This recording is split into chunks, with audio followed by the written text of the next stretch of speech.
gave a countdown. It just pops us out onto the earth, and we are live. Um, well, hello, greetings, folks.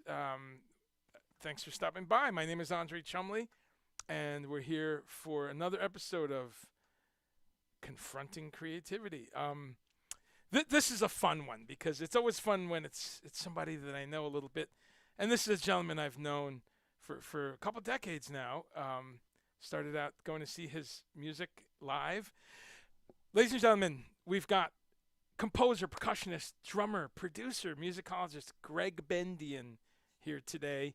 He's writing soundtracks, chamber music, and he's an educator. We're going to talk a lot about that, and he's a music historian par excellence. We're going to talk about his Progcast channel, where he interviews an incredible range of folks.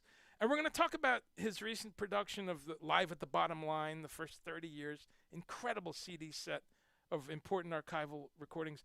So we got a lot of stuff to get into, including an exclusive release today, a re-release of a new record. Ladies and gentlemen, Gregg Bendian. How are you, Greg? Hi, Andre. Good to be here. Good to have you, bro. Well, let's start out with, man, it's now about 18 months of kind of this science fiction reality. I know you're a big science fiction fan and a comic book fan. So this is kind of like a weird, crazy movie. How have you been these 18 months as a creative, as an educator? Give us an update. Well, that would probably take the whole episode, but just to say, trying to stay positive amongst a lot of adversity.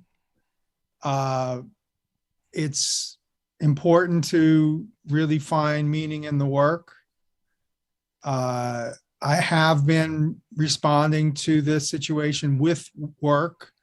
I've never been busier, but in terms of creating, I created a piece that's on my Bandcamp called Shelter, which was a very direct response to the lockdown initially of last summer, which was also at the same time that I started the Progcast as a kind of lighting a candle in the dark situation. So it's been like this thing where, music really helps you, and it has really saved my life in a lot of situations. And I feel like that's been the case. I think that music is the best, and it's something that I can always find something to do, and I always have something, and I always have a bunch of things I have to do.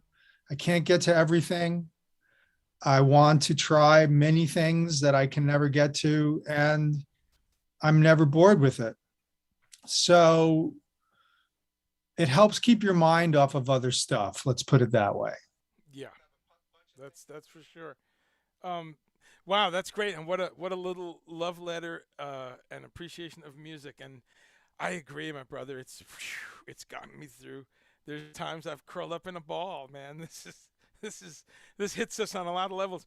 So, well, that's great, and we're going to talk about the Bandcamp, which we're big fans of Bandcamp here at Make Weird Music, and I'll say that straight off. People, make sure you jump over to Gregg's Bandcamp. Let's jump right into a very special event we have today. Let's talk a little bit about the release that just hit a few hours ago.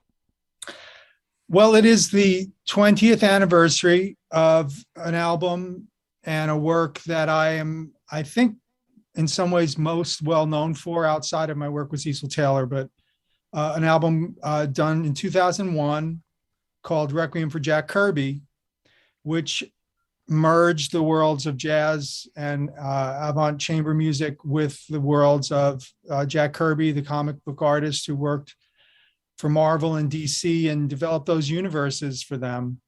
And this album, when it came out, was quite an artifact. So that's the cover, but it pulled out to a full poster. The disc itself, which I could show you, also sported art by Jack Kirby.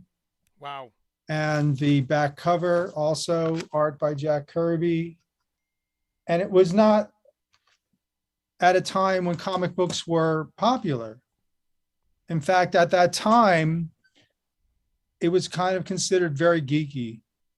So, I was always proudly a geek. It didn't bother me to make this tribute. And the response in the comic book industry was pretty overwhelming, thanks to, mainly to a guy called Duncan Rouleau, Okay. who I met through a musician friend at a party in Los Angeles when I was writing the Kirby music. And he said, "Oh, you should talk to Duncan. He draws Superman for DC." And I told Duncan what I'm up to. And he said, "Anything I can do to help?" And so he helped me get licensing for the artwork. He helped me get Stan Lee to write a liner note. He got Jim Steranko to write a liner note, Kirby's assistant, Mark Evanier, Steve Gerber, who created Howard the Duck. And then all of these jazz and comic book guys came out of the closet. It was like this cultural moment of, I don't even know which concordance of some sort, where people just said, "Yeah, I liked comic books and jazz as well." Wow. And so we got a lot of press that pointed to the fact that people realized that jazz and comic books were both uniquely American art forms. And Jack Kirby was at the dawn of the comic book industry, and he took it all the way into the stratosphere. And so to do something for him at that time in 2001 was a really big deal, because he was only getting a pension. He wasn't getting royalties for his work. The movies were coming out using X-Men and his characters, so we're early in the game. You're talking about 20 years ago. This stuff was not in fashion. Right. So it wasn't the billion-dollar industry it is now. That's for goddamn sure. Right. So doing this was like a lot of goodwill. Stan Lee, beautiful man, was super cool about writing something for me and just being here it is, for Jack. Right. And everybody that I contacted, here it is for Jack. And even the art that we licensed from DC, very reasonable and very helpful company. And so this was something that really came together. And since now, and that was, by the way, one thing that I add is that was right after 9/11. Oh, right. The release. Yeah. So it became out before 9/11, but we toured the week after 9/11. We started at the Knitting Factory. Right. So we had to go through police cordons on Canal Street and get searched to go load into the gig to start the Interzone Requiem tour. So that's the time period. And then I look at 20 years later and what we're going through now, and I'm reissuing this thing, which has, sort of a post-apocalyptic vibe to it. The apocalypse is one of the places that Kirby created at that time. It was a place called Apocalypse. Right. And so I wanted to represent his art and the sound and the thoughts of the people that worked with him. And it really resonated. In fact, an episode on my podcast was with Duncan Rouleau, who helped make all this stuff happen. And he tells me that people in the comic book industry come up to him routinely to talk to him about it. So I feel cool that it was something that connected with an audience. It was sold in comic book shops. Wow.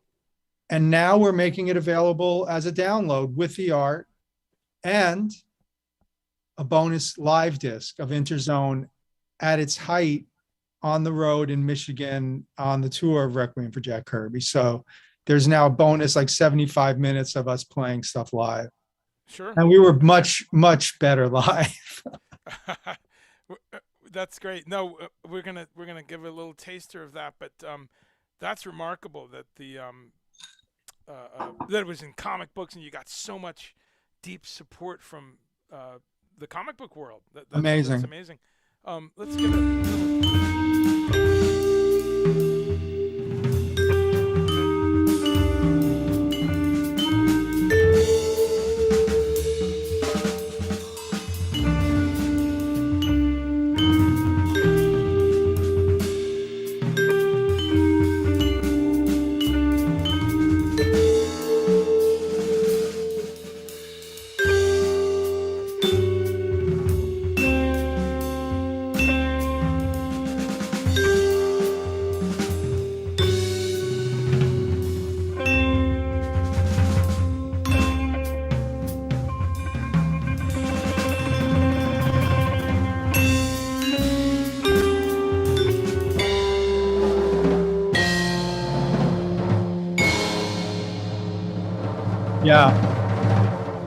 just a little taster there.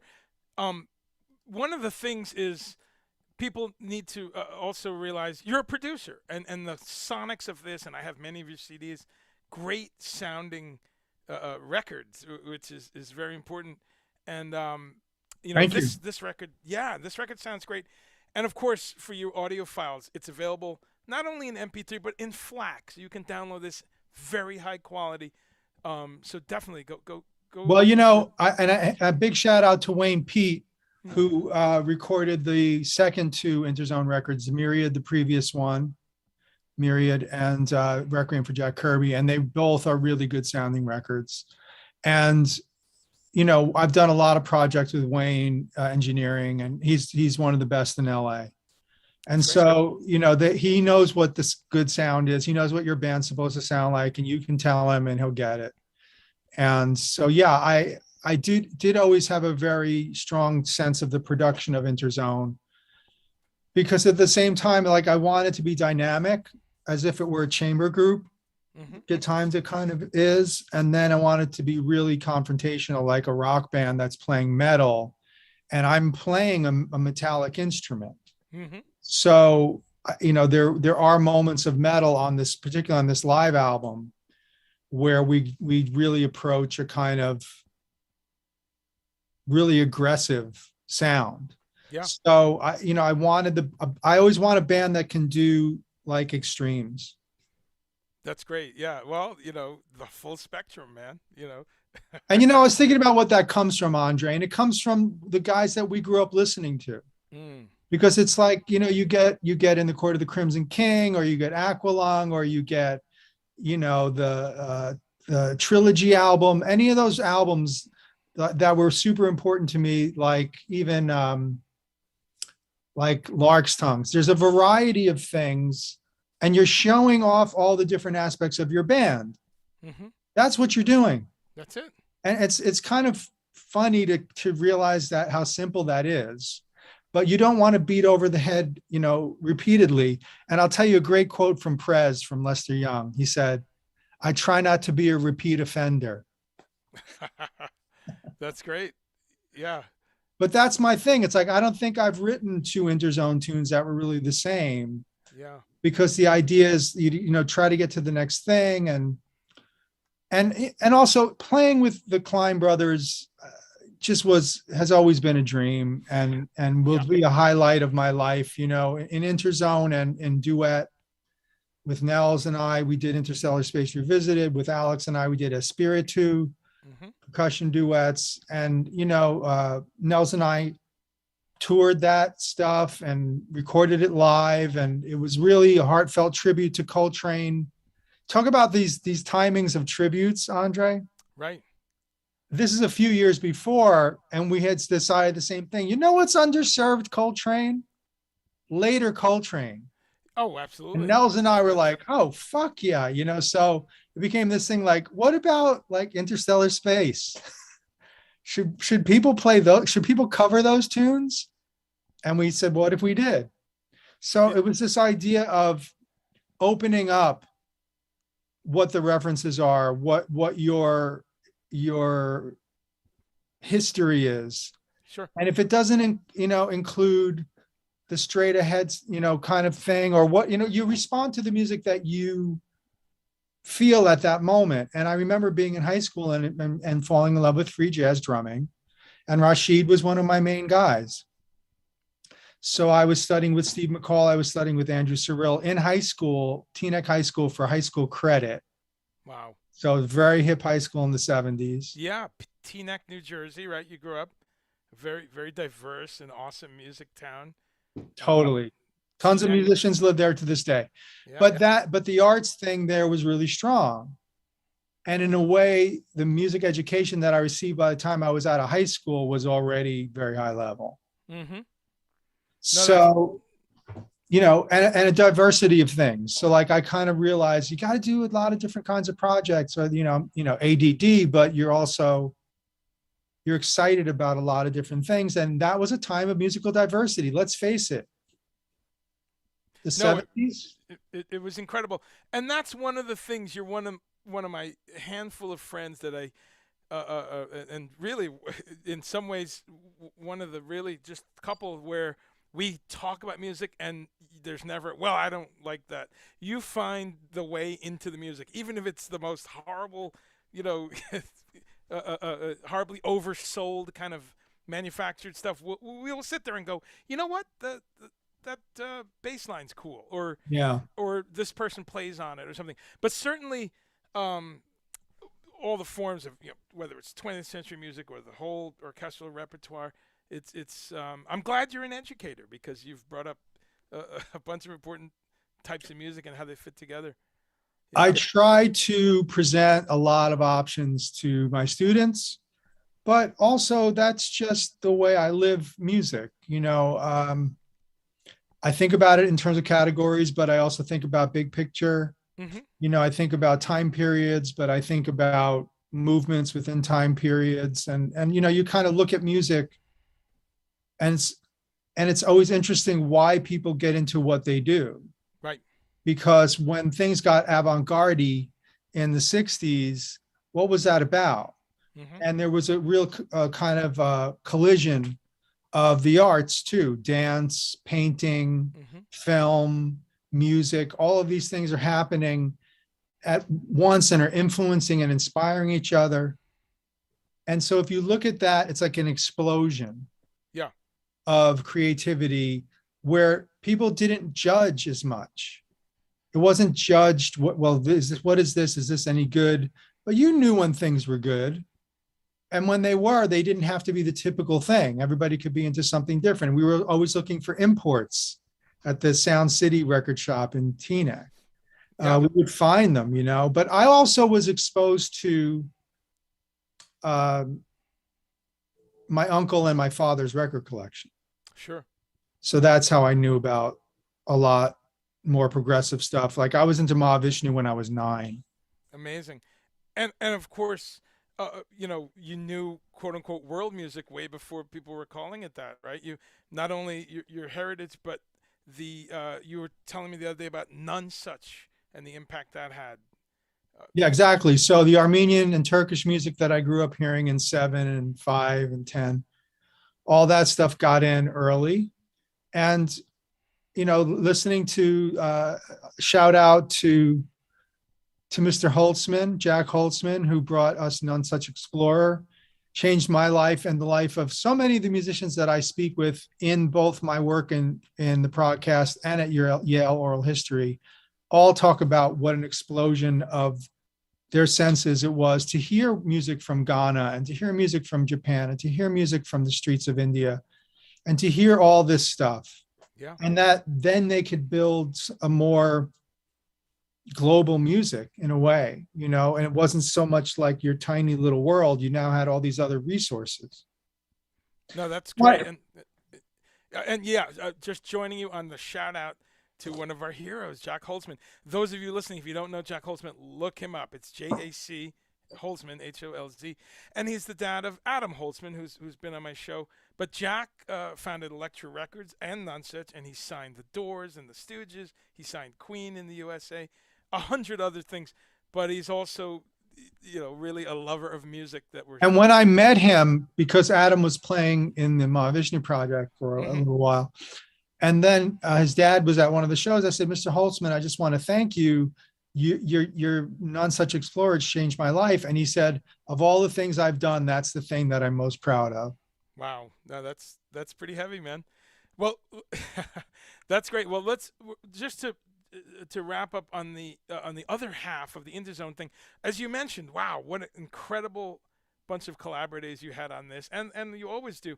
But the Klein brothers, Alex Klein, Nels Klein, you had. Yeah, I'm glad you brought me back to that, because what I did want to say, we had a simpatico from the beginning, having listened to a lot of the same ECM records and all the same free jazz records. And just like when you meet people from another coast that are basically a few, years older than you, but are going through the same record collection and responding in different ways, when you kind of meet up with those guys, it really melds. It really goes easily. And so there was a lot of playing going on the LA scene. I felt very welcome there.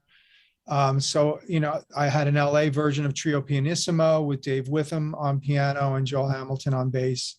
And I wanted to have an LA band always, because those guys, they're more open in a lot of ways than New York guys. So they kind of feel like they're underappreciated, which they are.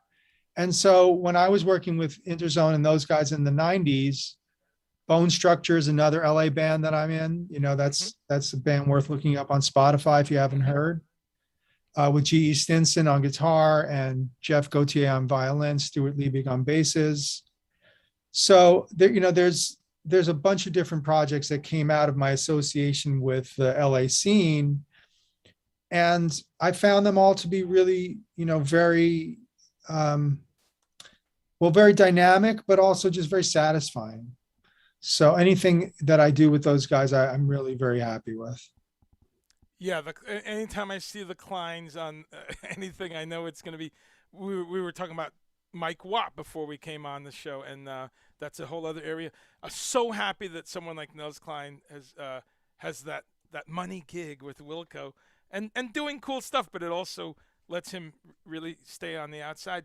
So on the live record, however, you have the wonderful Kermit Driscoll on the record. So we're going to hear a bit of that, but reflect on that a minute, the live setup with Kermit. And Well, as Alex Klein puts it, Interzone went through a lot of bass players. It just was the thing, Okay. It was going to be the three of us and a bass player. And we had great bass players. We had Mark Dresser, we had Stuart Liebig, we had Stomu Takeshi. We had a lot of different guys. So each time you add a bass player to a trio to create the fourth part of the square, you change something.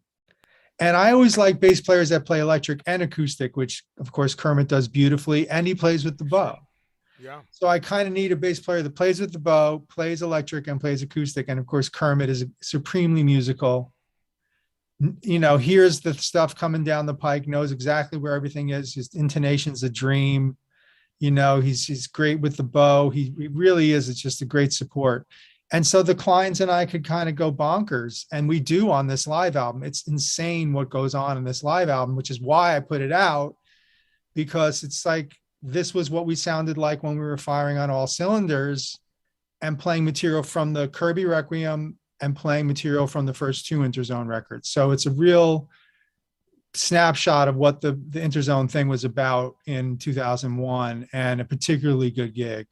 Alex Klein's on fire. Nels is on fire. We're just like, I'm very happy that this exists. Yeah, that's well, folks. That's also released today on Bandcamp, and of course, First Friday is next week with Bandcamp, and we recommend, of course, that you go support it anytime, but especially on First Friday. If you go in before that, just throw an extra $2 or something to cover what they take out. But you do have those options. But here is just the cover of that, and we'll just hear a quick bit of the first track. This is Primordial Ink.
So again, just a little taster there, and just a great just a great sounding. I haven't heard the live album yet. Actually, I know the studio record, but it's great sounding. I can't wait to download that later. Um, Kermit Driscoll, of course, some of you folks may know that name from Bill Frisell Trio. He was in Bill's trio for a while, and some great solo bands of his own in the downtown New York scene. So, all right. So Interzone. The one other thing I wanted to say about Interzone, I noticed that you have some incredible collaborators and friends that wrote some liner notes. Of course, you've done a bunch of music with these folks, but tell us about that. Liner notes by Mike Keneally and Andy Partridge. Yeah, I'm very fortunate to have a response to my work in a way that I respond to their work. I mean, I just, I'm the hugest Keneally fan and the hugest Andy Partridge and XTC fan. So to be able to share music with them and have them respond to something that I think they really felt strongly about. Mike heard the record when it first came out. I gave him a copy because we met on a double bill at the Bottom Line in New York City, where I was playing with Mahavishnu Project and he was playing with Beer for Dolphins. Mm-hmm. And he gave me a copy of Wood and Smoke, and the rest is history, because I ended up wanting to or playing most of Wood and Smoke live with Mike when he didn't really play it with other people. So right. I really loved that exchange, and that was when we got to know each other, was 20 years ago. So this is also the anniversary of me meeting Mike. Right. So having him write something really nice and sweet about the music is special. And then a new friend, Andy Partridge, who's been on my podcast and also shares the same taste in music and art as I do. And he is a huge Kirby fan and a huge comic book nerd. So he knows all the illustrators. He knows all the sci-fi stuff. He knows everything. And so we kind of geeked out on that for a few hours on my podcast. But when it came time to commemorate this record, he felt strong enough to write something and at my request. And I was really pleased that he did.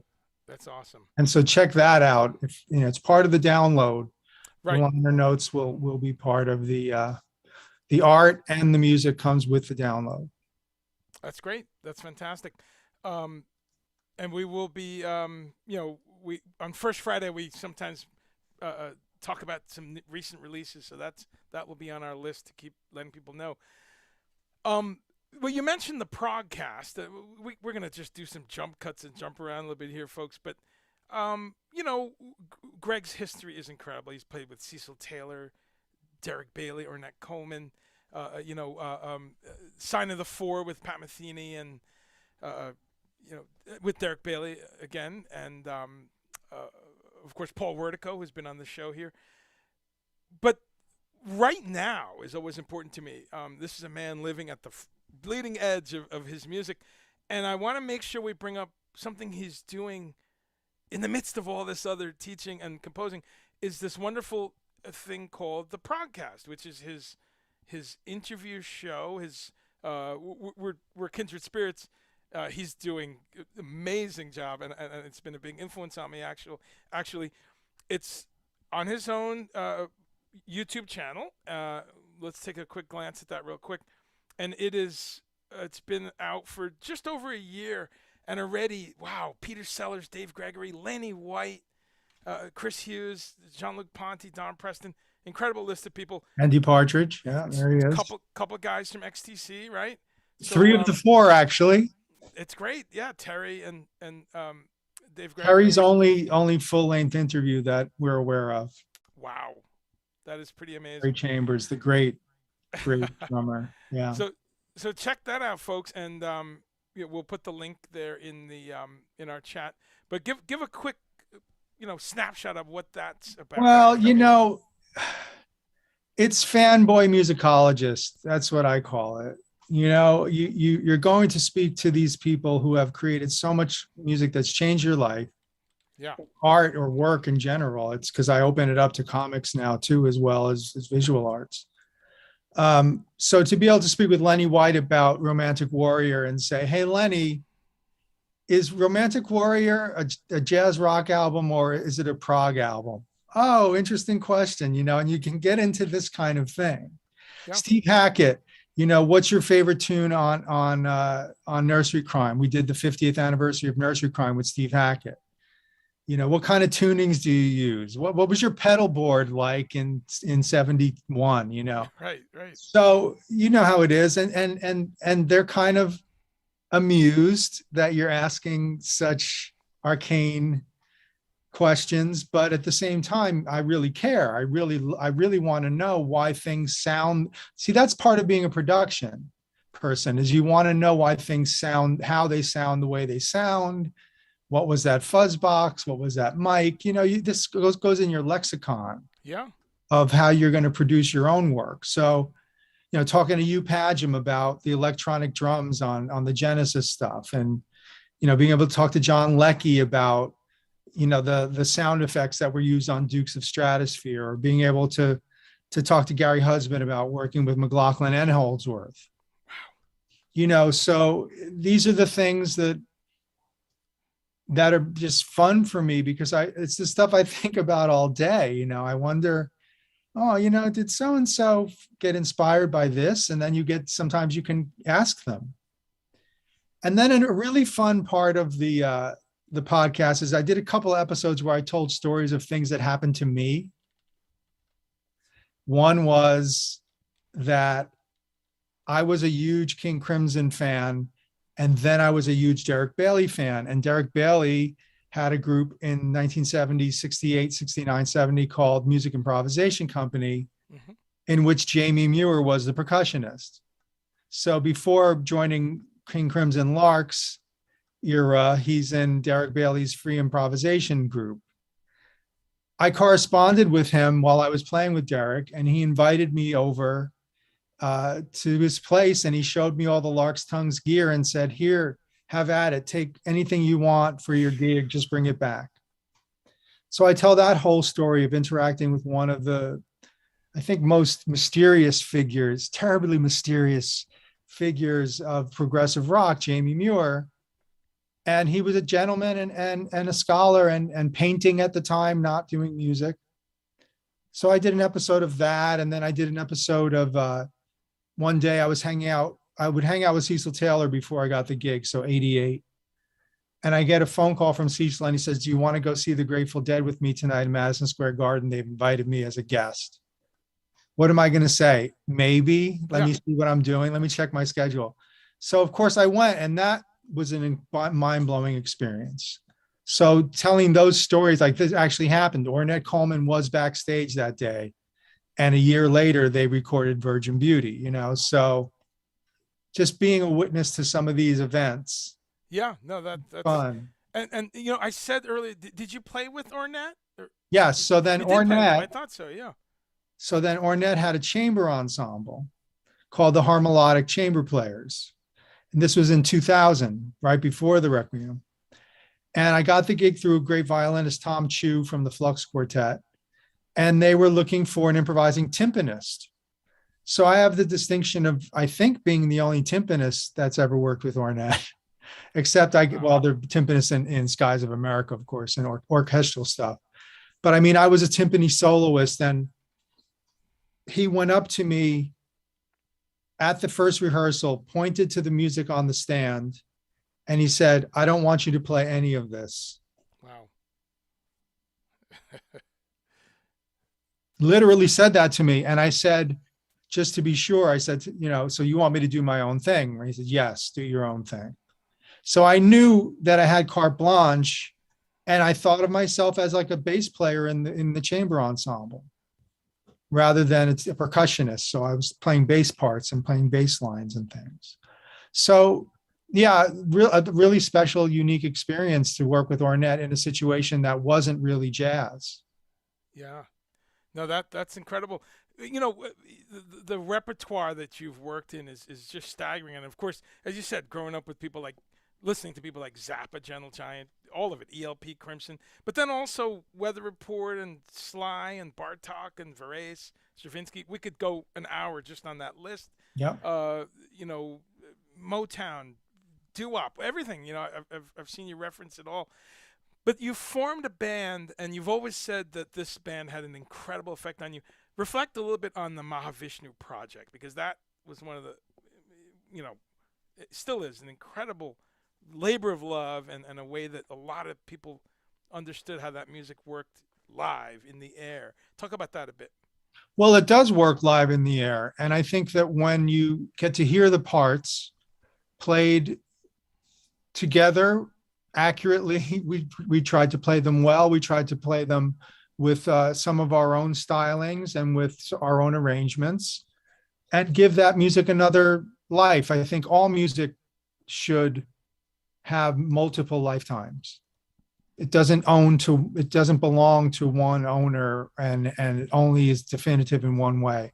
Certainly the early Mahavishnu stuff is definitive, but what I mean is the compositions have so much to offer. Why wouldn't you have a band that would play that stuff live? Yeah. Now, one reason is because it's really hard. It really is. It's really hard.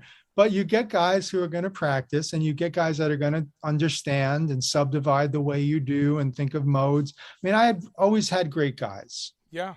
Always had great guys, from Glenn Alexander to Pete McCann to Rob Thomas on violin to Zach Brock on violin. You know, there was always great people playing.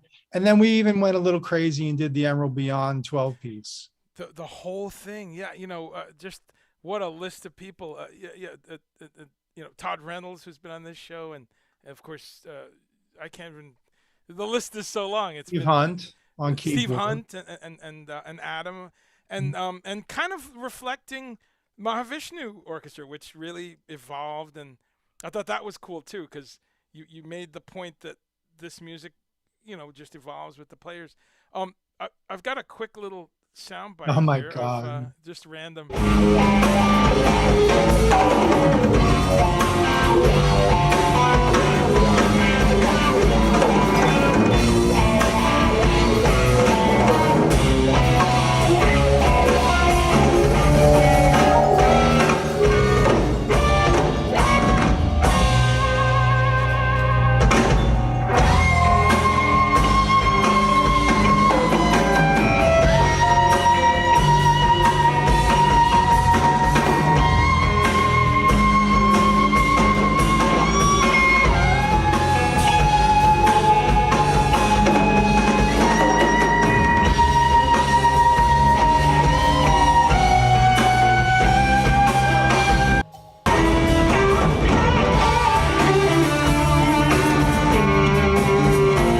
Just again, a little soundbite there, folks. I'm Gregg Bendian, and I approve of this message. and you know that's not bad for just a regular camera take on it. But there's live album of this group. There's 5 right? live discs of this group. Okay, 5. So that's the thing, is we only recorded live. Yeah. We didn't edit. Right. I don't know that there's more than 1 or 2 edits on 5 discs, because it was direct to this 2-track DAT. That's the way it was back then. Yeah. Because this is like starting in 01. Right. So, you know, by the time we were recording, putting stuff out, everything was being recorded. And then I think by Emerald Beyond, we did multi-track. You know, and then after that, you know, it was keeping that live band going. To hear the 12-piece band live with a singer and with strings and with horns, it meant a lot to me, because even the original Mahavishnu Mach 2 didn't play a lot of those songs live. Right. It's true. Because it was just, you know, between Apocalypse and Emerald Beyond, there was just too much orchestration.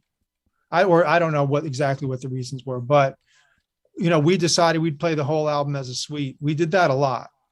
Mahavishnu Project would do complete Manor of Flame, complete Birds of Fire, complete Trident sessions. You know, we would make a suite of it. The whole, it was great to hear complete records and complete sections. And And of we were course, fortunate enough to have John McLaughlin's blessing the whole way. right. And Jan played with you Jan. guys, which is, I think, what are we We at now, played Greg? with It's, Jan. Jan didn't play with us. that's, yeah, yeah. And I We think we we swam in his wake. we're something, correct me if I'm wrong, we're something like in the last 30 years, he's only been on stage with you guys and then Jeff Beck once in LA, right? Yep. Is that it? That's Wow. my understanding. But I That, mean, yes, as far just as to we know. say, Yeah. one of the kings, a dream come true to Yeah. have him in my home, to rehearse with him, to speak with him about music and Mahavishnu and all of his great work with the Jan Hammer group.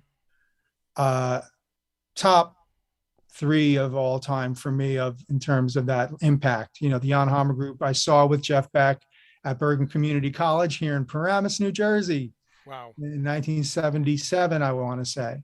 So, Jan is important to so many of us, but as a composer, as a keyboardist, as a producer, concept albums like First 7 Days landed in big ways in this area.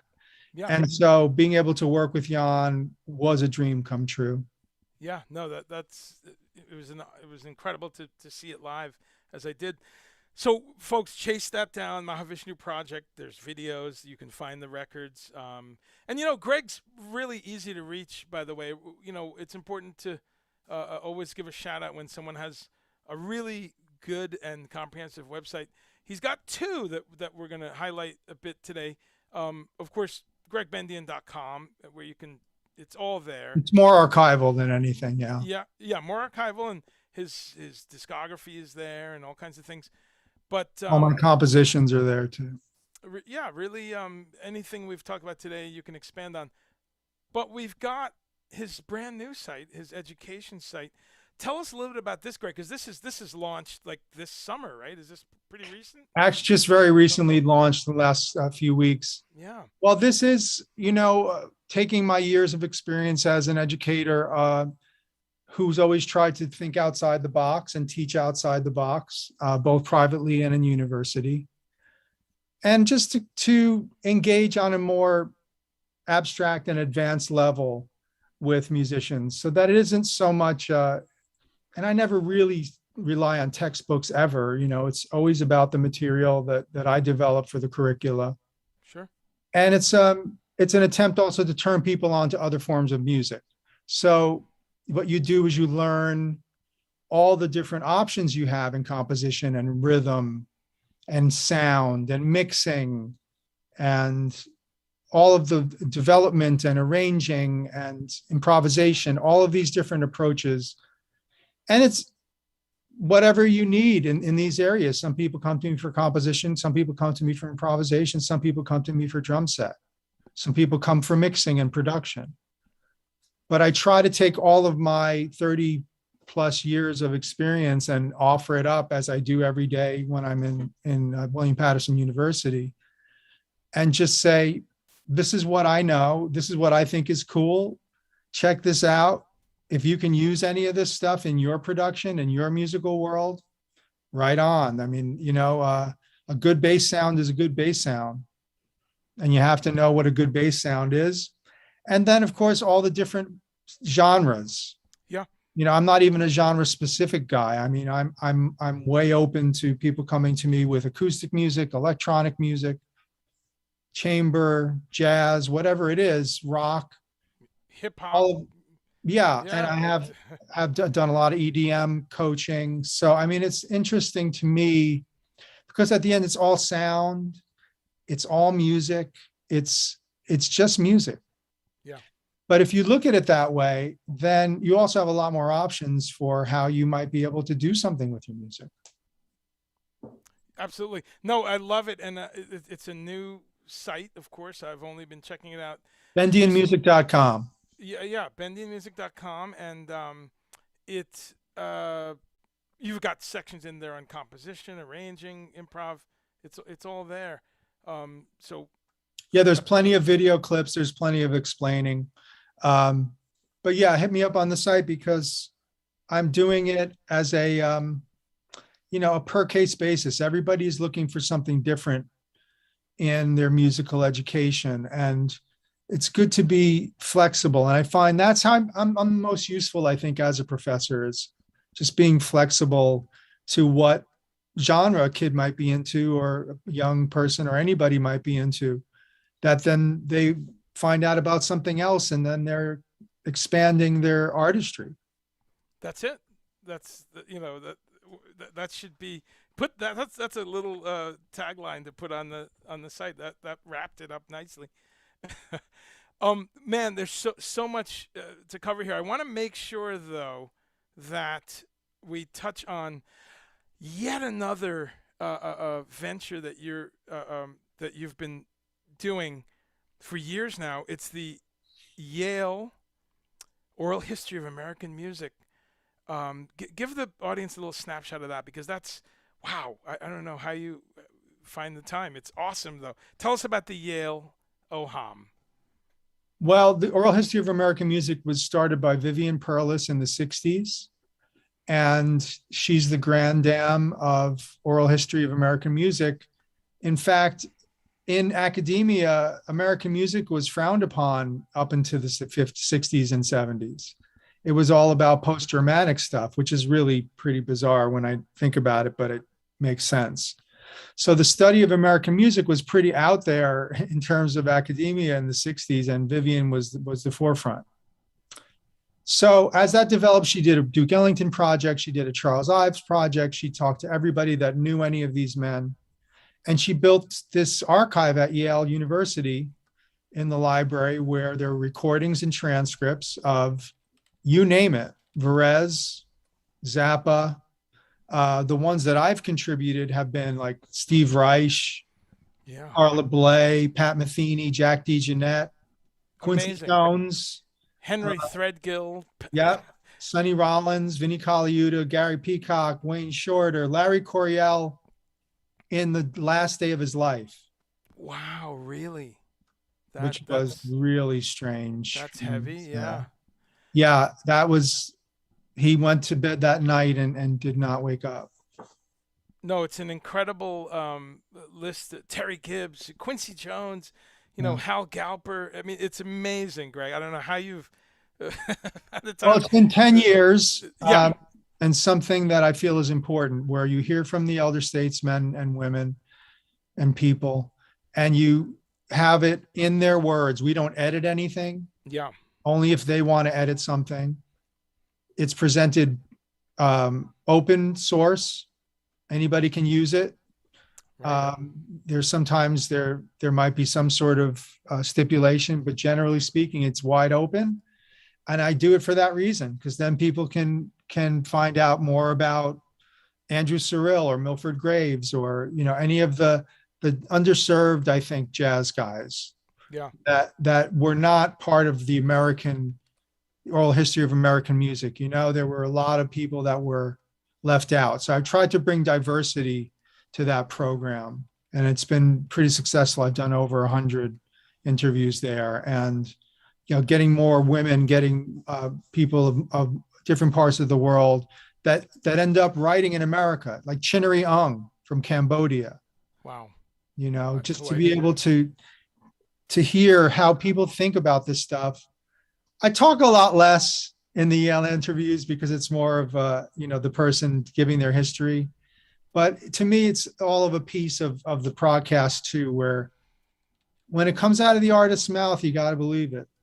It doesn't get better. No, and it's a staggering library, folks, and yeah, please. So if you go to yale.edu and search for it, it's the Yale Oral History of American Music, and also it's linked on Bendian Music. Yes, of course. Yeah, absolutely. And we just put it in the chat there. A shout out to it's always an honor when he has time, because he's a very busy man. But my dear friend Anthony Garone is saying hi in the chat, giving a shout out. Anthony is some would say genius, some would say maniac behind this Make Weird Music idea. And it's really been spectacular to enjoy it as a fan, but then to be part of it this past year. I can't express enough joy and gratitude. But Anthony's a big fan, Greg, and he says he loves the Eraserhead image in the background. So, I hope that's not too disturbing for anyone. well, we want disturbing. Talk about that a little bit because look at that. Look around that room. We've got comic books, we've got sci-fi, we've got classic movies, a Yeah, million books and CDs. yeah. You know, this is a man who just loves art, and it's great to sit and chat. Um, You know, it comes from all places, Andre. My dad was a visual artist, art historian, lover of film. yeah, So there was always a visual sonic connection in my life from infancy, I think. I remember going to see Fantasia when I was about 4 and becoming hysterical when the dinosaurs died during the Rite of Spring. right. Yeah, I remember that. That's like a musical memory. So that and seeing Planet of the Apes, which you see that Italian poster It's behind me. great. My Yeah, mom took me to see Planet of the Apes. I always tell this story, I overtell it. When I was 5, my mom took me to see Planet of the Apes when it came out, so 68, thinking it was a nature documentary. right. Okay, that's great. And maybe we thought that until the spaceship crashed in the water and they started having their clothing stolen, and all of a sudden apes were riding horses with shotguns. Right. But that music changed my life. That disturbing experience at the age of 5 was just something like I thank my mom to this day, but we laugh about it. Sure. No, that'll warp a mind, and I'm glad it did. Um, we've got we've got a little time left. This is great, but and you know this we should do a whole other show just on. I got triggered the other day watching the news, and I thought of the Planet of the Apes because there's that one of the most riveting scenes is the horses arrive, the apes on the horses, and they're capturing and they're whipping and they're hitting, and of course, holy shit, to see that in the news in the 2021. That's all I'll say. Just what the fuck. We'll leave it at that. We'll do a whole other episode just on that. But you know, that's the thing though. You know, and you touched on it before. You've always mentioned and supported and fought for keeping, you know, a discussion of civil rights and politics and American history and how it wove in and out of music in the 60s. You were just talking about. And I really I appreciate any artist that does that, but I appreciate that you are giving a new generation this idea that it's not just music, folks. It's culture. It's a snapshot of different. Tell us about that, because I know that that's something you're passionate about, and you can see it in all the interviews and the Yale work. I guess it's because I knew that they had to be into stuff more than music. If I was, they had to be. So when I went to Sonny Rollins' home, I brought him a Jack Kirby collector magazine, and he sat there and happily read it because he's a big Kirby fan. And so when I went to see Wayne Shorter, I brought him a Marvel statuette of Deathlock for you comic guys out there, and he flipped because it was immediate connection, communication. So I knew that this existed. But I knew film was important because musicians are very visual. Mm-hmm. You know, soundtracks affect us more, maybe more than civilians. And just, I know, I just always knew that there was more than just music about music. In fact, I always found fugues and musical set form party games as not that interesting to me. So, yeah, I've always tried to make music about other stuff. The Kirby is a great example. I've always felt that I hear music, I see it. I have synesthesia, so that's a big thing for me. I think that developed very early on due to my dad. Yeah. So yeah, and inspired by filmmakers like Stan Brakhage, who were doing silent films, painting on the film and etching on the film, making art, live painting, painting movement. So, but that's also, Rutgers. You went to Rutgers. When I was at Rutgers, I took a course on contemporary filmmaking, and it changed my life. because abstract films aren't that hard to understand. Some of them are impossible, but if you spend a little time dealing with like visual iconography and just the whole idea of is there follow through, Sure. you go, oh, okay, that makes sense. And then each guy's style and the culture, Bergman, Maya Deren. Maya Deren. Oh God, Oh God. Maya Deren. Right. Yeah, it's over there somewhere. Yeah. So Brackage was important to me, and that New York scene, Snow. I mean, these guys they were doing with visual what we were trying to do with sound. Yeah. So I felt early on, particularly in the early 80s when I was on the Lower East Side playing with Zorn and Tom Cora and William Parker and all these different guys, I thought this was a form of abstract art. Yeah. It does all fit together. And yeah, the list, folks, you just got to do your homework here. If you're not familiar with this man, go to the site, check out some of the people he's listed, which seriously, we could just spend an hour making a list, which is silly because we would run out of time. But two things I wanted to mention. I want to get to another artist or two, and I also want to get to your book. You've got a book coming up, and we want to tell the folks about that. But and some of the artists. Well, we have a very one of our favorite artists coming up that I'm going to talk about that you did a DVD.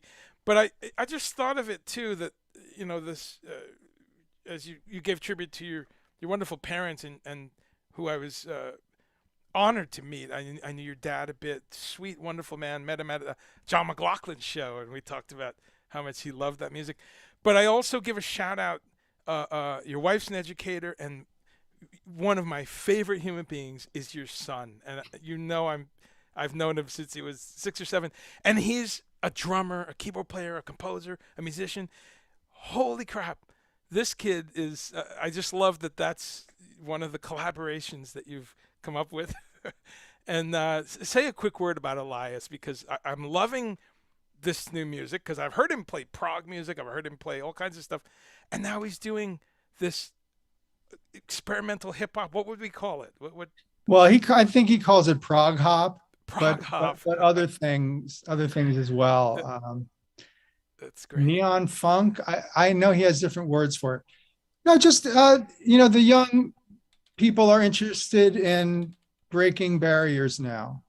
Yeah. Part of that scene. My students at the university are part of that scene. They're trying to do something different. They're influenced by the right groups like Hiatus Coyote. Yeah. Groups like Snarky Puppy. People are aware of a lot more, as well as older stuff. They're aware of Joni Mitchell, and they're aware of what can you say? All the great songwriters. Everything. This is due to the internet.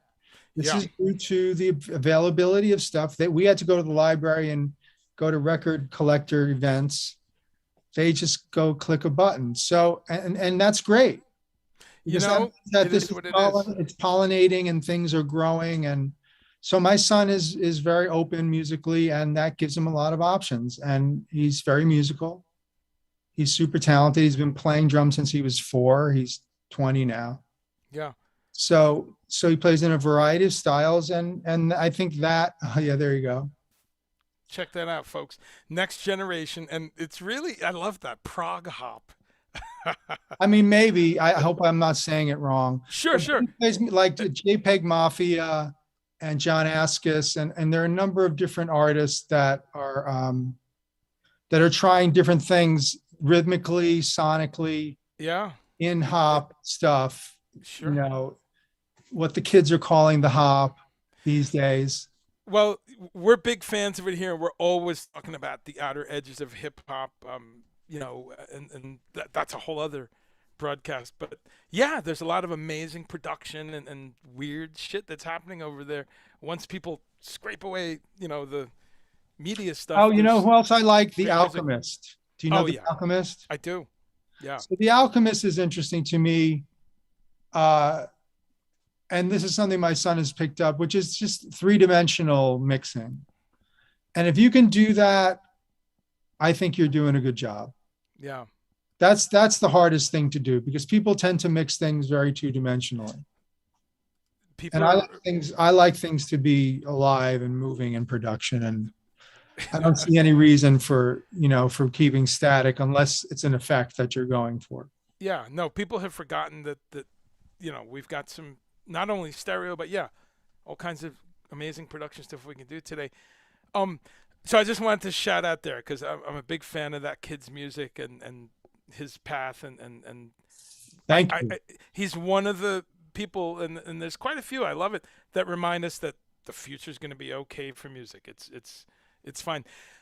One of the people you've played with also, of course, you've done a record with Mike Keneally. You've got the Sign of the Four, as we mentioned before, with the amazing Derek Bailey, who is such a forefather of weird music. He's one of our Mount Yes. Rushmore people here. That's actually a really good point, Andre. Thank you for saying that.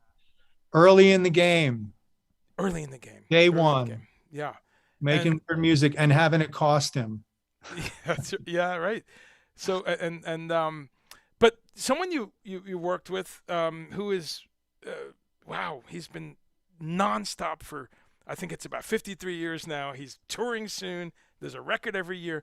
You worked with the one and only Todd Rundgren for a short tour and a DVD, and talk about that, because that's, again, rare. Well, it's a dream come true again, because I grew up listening to Todd's music. But I will tell you this, I think it kind of had to happen because I had been following his music even when I went off into jazz land and was doing Cecil's stuff and Ornette and Brotzman and stuff. I was always listening to the new Todd album. It just never stopped. You just, whatever you're doing, you'd listen to the new Todd album. So I literally followed his record output from the beginning to the current moment. And I just felt like I would really like to play with him. So I knew Jesse Gress from Tony Levin's band because Richard Leo Johnson and I had toured, done a week with Crimson, opening for them on Construction of Light. And then we did 2 weeks with Tony Levin, and Jesse and I talked about Todd. So we became friendly and I got to meet Todd, and I met Todd several times and he never remembered who I was. So each time I'd meet him, I'd say, Todd, if you ever need a drummer who knows your entire catalog, think of me, even though you don't know who I am.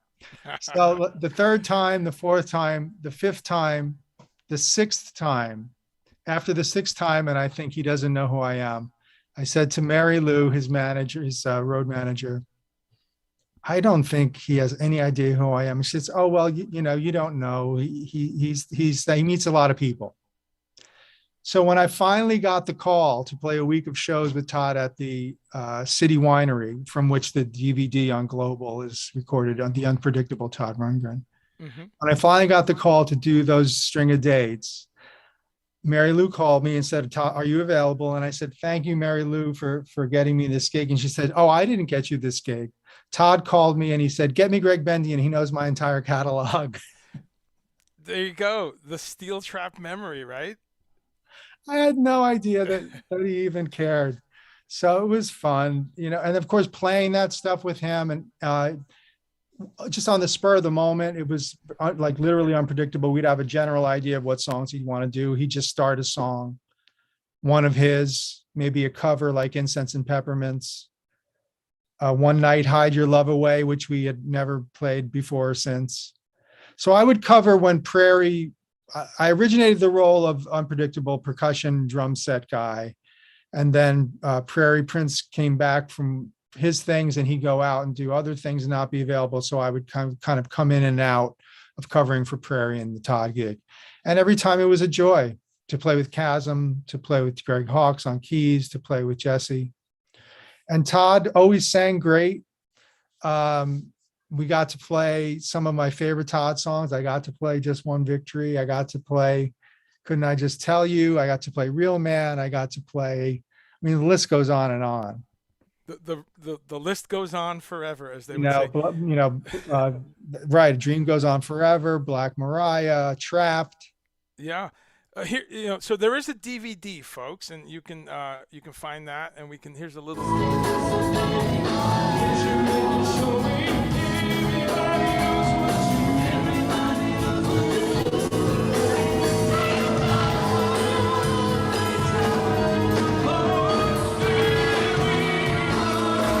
Okay, so technical issues there, folks. Let me fix that. But we had a little overlap going on there. But and this is just a quick clip of this. Here we go. Oh, right, that one too.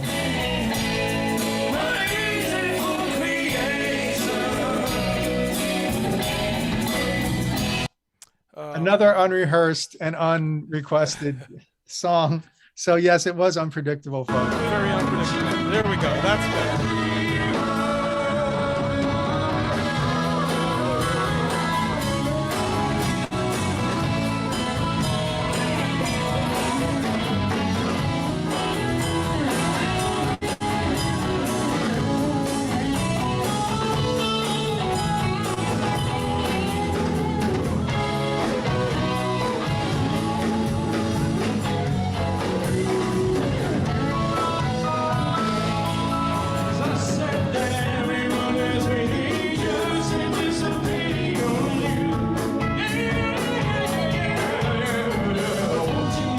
Yeah, just a little bite. That's all we can do.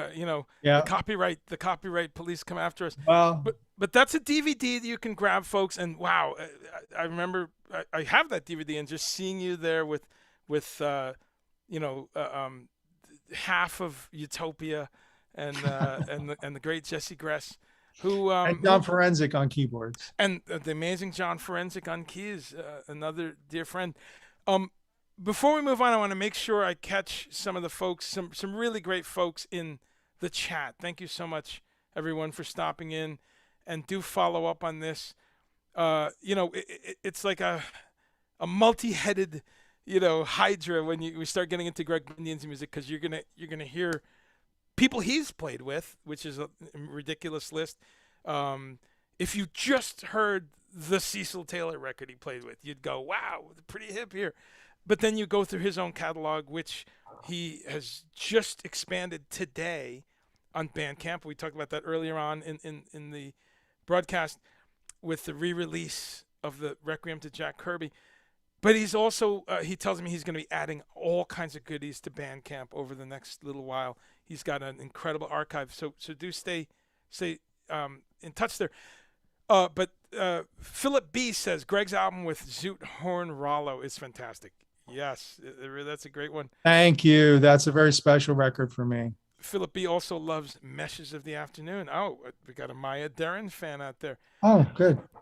And we also have, this is wonderful, the one and only Malcolm Mortimer is on the chat. How are you, Malcolm? Hi, Malcolm. That was one of my favorite episodes. Malcolm and I talked Giant for a couple hours, I think. Amazing. That's a great one. I've only seen a few of the episodes, folks, but you should run over there. That they are long, in-depth conversations. They the Andy Partridge one totals out at how many hours? 4.5. So I'm on part one. Yeah. We broke it up into 3 parts just to be merciful, but Andy and I hit it off. And he's a lot of fun, and he's a cut up, and he's brilliant. And so we had plenty to talk about. We have a lot of common interests. So yeah, no, it's very nice. True musicology, true music history takes hours and hours and hours, years. I mean, just of recording and tracking stuff down. So people that are up to really dig deep, especially with a band like XTC, one of my favorite bands, you will learn so much. With Gregg's chat with That's Andy. True. The XTC fans were pleased with some of my questions. You went deep, bro, and yeah.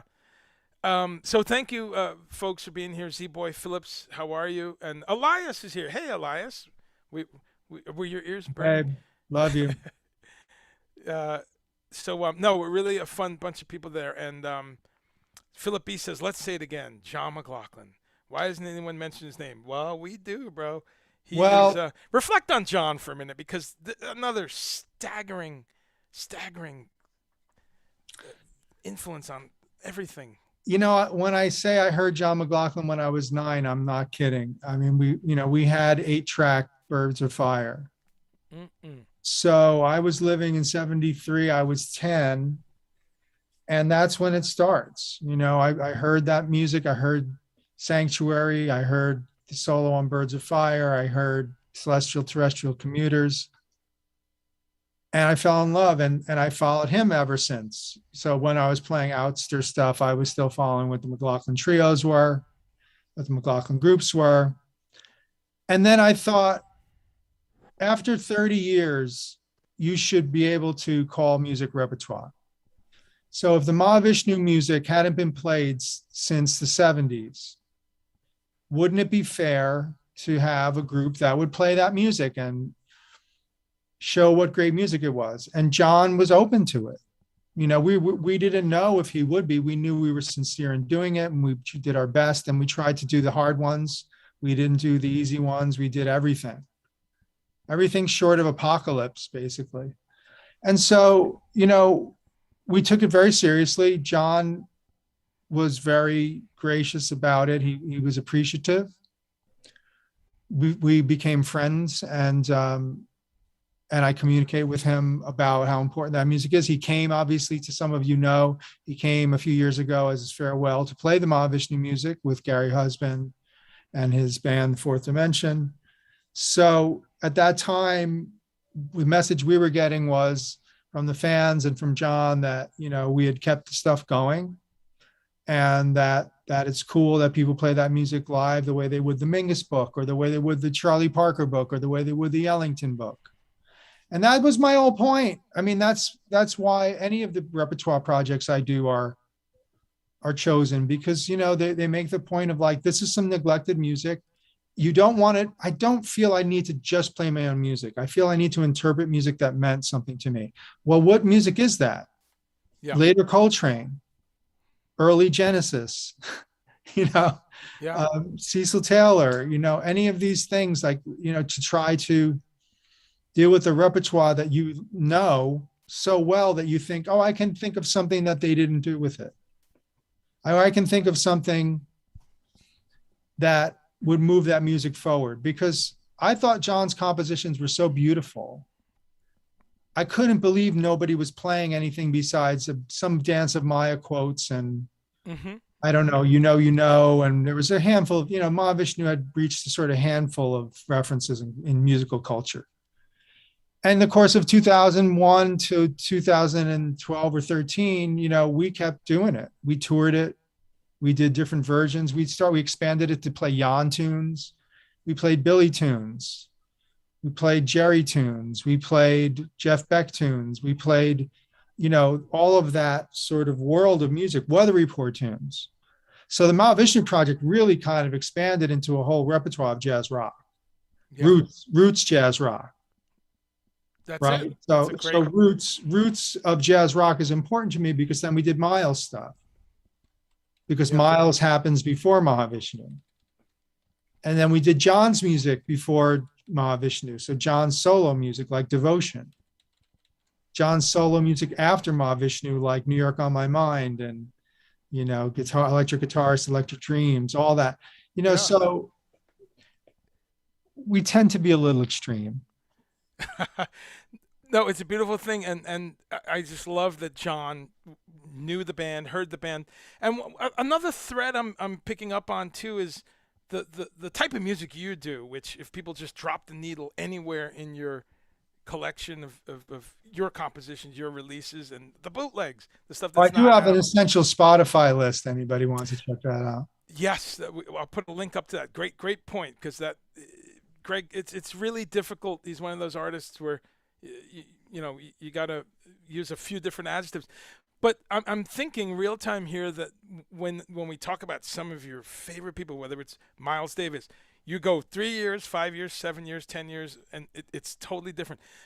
Pat Metheny, who you've worked with, Todd Rundgren, who you've worked with, John McLaughlin, who's a friend and a colleague and someone's music you've presented. Frank Zappa, same thing. And I've had the honor, by the way, I didn't mention this, some folks might not know, did a tour with Gregg. He was in my band Project Object, and he kicked our ass. And he was not shy about, guys, this tune needs to, and it did. It sounded great by the end of it because this man came in and whipped us into shape on some stuff and suggested some weirder tunes. I think we had one of your students and we did Spider of Destiny. Was that what we did? Spider of Destiny, we did that. Yeah. See, that's that thing Thanks of to you. repertoire. That's Yeah. that repertoire thing where I said, I know this wonderful female vocalist named, I'm blanking on her name, Woods. It's been a And, minute. and she learned Spider of Destiny and performed it with us more than once. And it's a Zappa tune that nobody would ever play. Never. Right? No. So you go like, well, that's a fun Zappa tune with words, I like Yeah. the instrumental with as well, but Yeah. so yeah, that's right. And then finding those weird tunes and they're the ones that you like. When I gotta tell you, talking about Frank, when I was in high school, I had a band called Modern Art with my high school chums, and we learned transcribe the Black Page from Yeah. Live in New York. We transcribed the Easy Teenage New York version Mm-hmm. and performed it. I'm sure. And I have a cassette of it. Let's. I want to hear Well, that. we're not going to throw to that right now. No. But we did pretty well. Like we figured out what 7/6 was, and we figured out what some of that stuff was. And I have the charts still somewhere. Yeah. But that's what we were doing in high school, was like playing Ornette tunes, playing Black Page, playing Jeff Beck tunes, playing Dregs, playing our originals. And so it's kind of been like a through line of I'm going to do the different things that I like. Yeah. The Keneally, I would mention this too, the Keneally, Bendian, Lund trio. Yes, that's the thing too. The connection with Zappa. You've played with a number of his alumni, not only people in my band, Ike Willis and Ray White, but Don Preston. You've done a lot with Don Preston and with Mike Keneally. So that Zappa thing is tight, man. It's awesome. Love Frank. Jumping back to John though, to just segue. One of the amazing things we talked about, Jack Holtzman and Nonsuch and world music. Props to John, because when Shakti came out, people don't realize they had Oregon who was combining some stuff. You had a few little things, but at that level to bring Indian music into a lot of ears of fusion fans, guitar fans, unbelievable.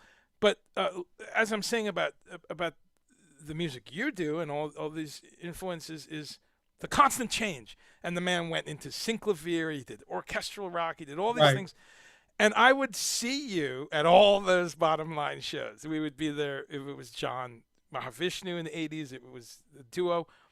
And that's my segue, because we both love and we have been transformed by the amazing club, The Bottom Line, in New York City. Talk to us about that, because what a labor of love you're involved in right now with your upcoming book. Yeah. Well, I grew up going to the club with my dad and then with my friends, going to see all sorts of things. McCoy Tyner, Alan Holdsworth, Zawinul Syndicate, Sun Ra. And we would go, and it was a special place to hear music. It was really about the music. Then when the Mahavishnu Project started, the first place in New York that got what we were doing was The Bottom Line. The owner, Alan Pepper, said, yeah, what you guys are doing is like the Mingus Dynasty Band or an Ellington Ghost Band. It's like you're keeping a body of music alive. So I felt like that was an incredible honor to be accepted into The Bottom Line as a performer and then to be a repeated performer. And so the last 4 years of the club, Mahavishnu Project played The Bottom Line with different groupings and different lineups and different songs. Then when the club closed, we were trying to get people to write letters to Hillary Clinton at the time, was in the New York, what was that, Senate? She was the senator, right? So we were trying to get her to declare the club a New York landmark. And I wrote and John McLaughlin wrote a letter to her at my behest. Wow. So John, John is very supportive of people that love his music and take his music seriously, respect his music, and we find guys like that change, and we saw them change early on, because think about Inner Worlds versus Inner Mounting Flame, and that's still Mahavishnu Orchestra. Even that a couple of years is a completely different record. Yeah, and he's trying out. Oh yeah. You know, it's just, so the guys like that were always inspiring to me to do what I'm doing. So I don't think anyone should think I'm doing anything weird. I'm just doing what the guys that I'm admiring, what they did was to move, to try different things, try your musicality in different situations, and be respectful of repertoire, love what you love, play what you love, and love what you play, and try to do something personal. That's another big thing that I preach to my students, is make it personal. Maybe it'll be uncomfortable, but it'll, be personal. I just played them Kate Bush in my production class. Wow. And some of them were stunned. I can first see time hearing it. Yeah, first time you hear certain Kate Bush things, I think it's a little overwhelming. Yeah. She still is 1,000 times after. Yeah, I mean, for me too. Like I'm just checking it out just like anybody else and going, this is the heaviest shit ever, So I love when we do Kate Bush in my class. Mm-hmm. So yeah, but that's another example I would say to them, where artists were trying to show off different aspects of their personality, their persona. And I think that's cathartic, maybe it's therapeutic, maybe it's just what we do. Right. You try not to be a repeat offender. Yeah, to coin a phrase. Yeah. Well, that's great, man. Well, I'm looking forward to that, because that's a special place for me, the Bottom Line. And I started going. Oh yeah, so I was going to say 80s. Yeah. So then I became the producer of the Bottom Line CD series, and then I became the author of the upcoming Bottom Line book. So all I'll say is there's a Bottom Line book in the works. It's going to cover the history of the venue, and we'll have a lot of interesting stuff with the people that played there, that were broke there, that made their careers there, the ups and downs of the club, and also a possible documentary about the Bottom Line. Fantastic. It's those of you who are not from the New York area, who you missed out, first of all, because people came from around the world to go to the Bottom Line. This is true. But those of you who are not familiar with it, you probably are, though, because there's so many live albums from there, but so many incredible early 70s shows were there, and so many huge artists, whether it's Ian Hunter or Bruce Springsteen or Sly Stone. I mean, all these groups that came through New York. That was one of the stops in the early 70s.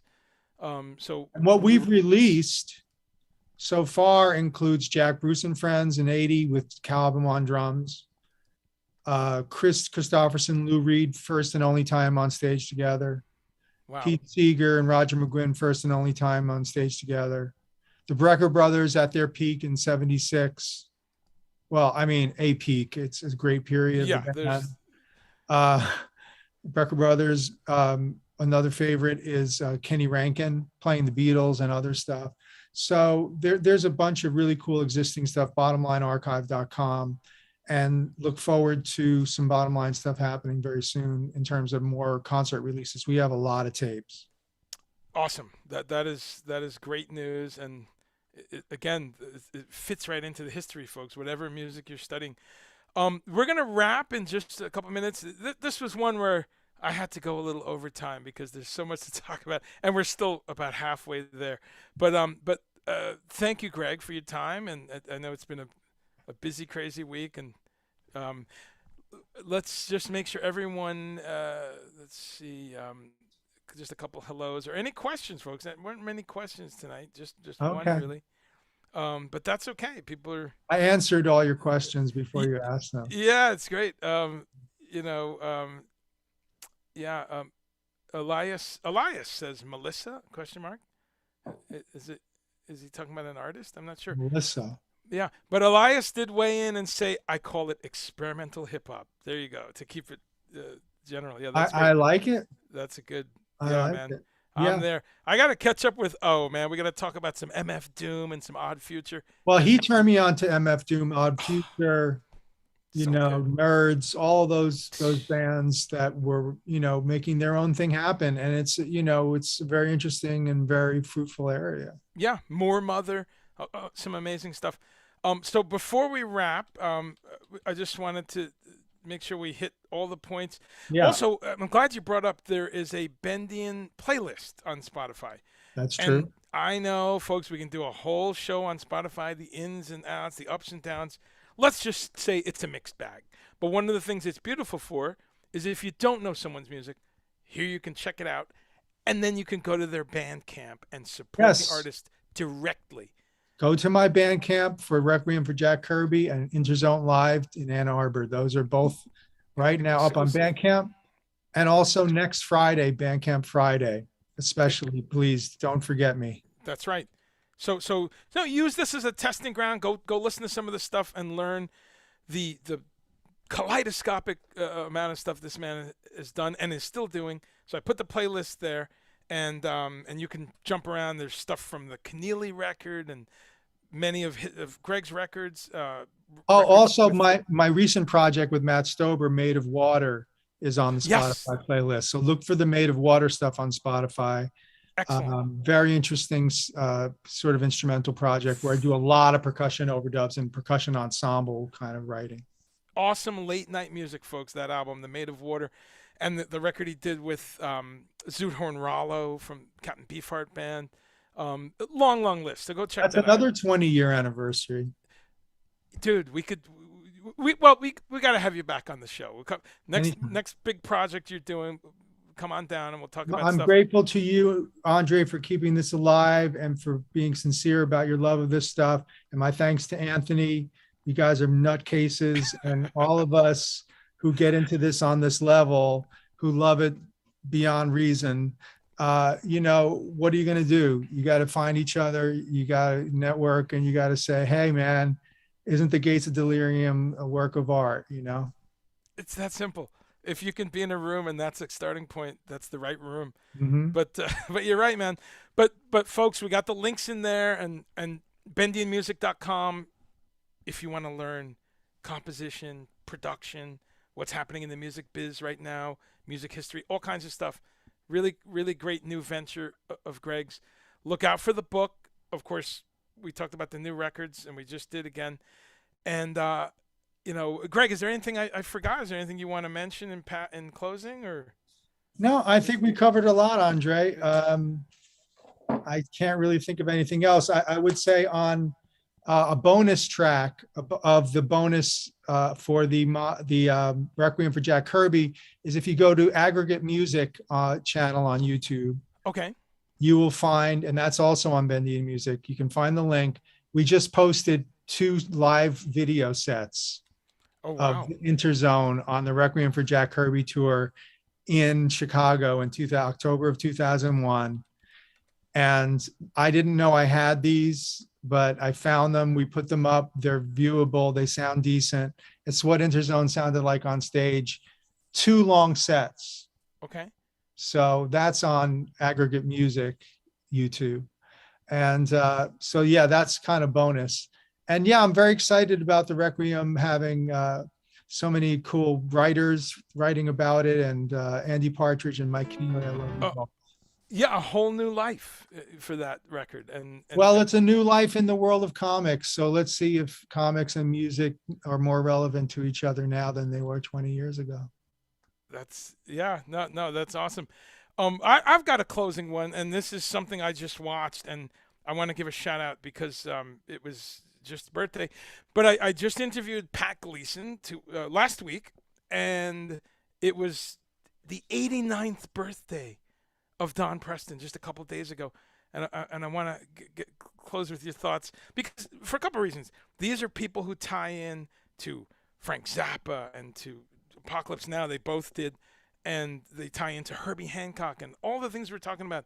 This explosive kaleidoscope of music these past decades. And I'm going to put the link there. Gregg did a wonderful interview with Don Preston, and the link is there. But you played with Don, and give us kind of a closing thought for the birthday boy. Let me set it up and say, folks, 89 years old. In the past year, he has taught himself Ableton, cello, and looper pedals. 89. Right. He's coming up with new music, and I want to leave with that as an inspiration to creativity. But I'll leave it with that. Your thoughts, Gregg? Well, I'm inspired by the guys that don't stop. So, if you're going to keep looking for cool sounds and keep looking for cool ways of communicating your ideas, then someone like Don is an inspiration, but, Samuel Adler is a guy, 93, that I just interviewed, classical composer, professor emeritus from Juilliard for the Yale OHAM. And, Adler's still doing it. Yeah. So Carter was doing it into his hundreds. I mean, just the idea of you're going to try to keep moving forward like a shark, because if you stop swimming, you'll sink. Sure. And you try to explore the things you say, well, how did I sleep on this? Or how did I sleep on Jackson Pollock? Or how did I sleep on Clay? Well, I did a bunch of Clay, Paul Clay. Yeah. So, I mean, there are visual artists that inspire me very often. And there are electronic artists that inspire me. My piece Crosshatching is for Xenakis, the solo bongo piece on my video page. That's inspired by electronic music. That's not inspired by percussion. Yeah. It's inspired by electronic transformation of sound. And so these guys that were into electronics and tape and musique concrète, they were early on very important to me. I did musique concrète on my own, using cassettes and finding ways of doing live music against musique concrète recordings. And so, yeah, guys like Don, guys like Pat Gleason, I mean, any of the early guys that were in the trenches, still doing it. Tonto, from Morton Subotnick, still alive. Herbie and Pharaoh. Pharaoh just did a really weird record with an orchestra and an electronic guy. Very much so. So anybody that's still Wayne Shorter, anybody that's still going to try to make something interesting happen, it's all I can do just to try to keep up with those guys, Yeah. Well, that's great, my brother. Let's stay healthy and let's be talking about this in 30 years, like those guys. So, brother. Thank you so much, Gregg. Thank you, folks. And Gregg, stick around as when I sign off here. But I'm going to say to the audience, thank you for supporting Make Weird Music. Please subscribe. Please like. Thanks for supporting this show, Confronting Creativity. And coming up, actually, we've got on October 8th, in 2 weeks, we've got Elliott Sharp, another contributor to the weird par excellence. Elliott Sharp, the avant-garde guitarist, experimental guitarist. And 2 weeks after that, we take some would think a strange turn. I don't think so, because it's someone else I grew up listening to. Rocky George, the incredible guitarist from Suicidal Tendencies and Fishbone and Cro-Mags. So we have some exciting stuff coming up. And we got a few other things that we're going to... well, let me just say, stay tuned. It's going to be a good fall and winter. Now we can say it's the fall. Let's see. Yes, correct. October 8th. Sharon's asking if it's October 8th. Yes, in 2 weeks. I believe that's 2 weeks. Yeah, 2 weeks. October 8th, Elliott Sharp. October 22nd, Rocky George. So. And next week on the podcast, I have Kathleen Sepove, wonderful pianist. I've heard of, but not familiar. So yes, I'll check that out. It's one of my week offs. And the podcast is what date and time? Every other Friday. Okay, and it's the other one from mine. Yeah. Oh, that's perfect. So we can see each other's show. Okay, folks, next Friday, I'll see you watching the podcast. I'll be there. Thanks again, folks. We'll see you soon, and keep the music weird. Okay, cool.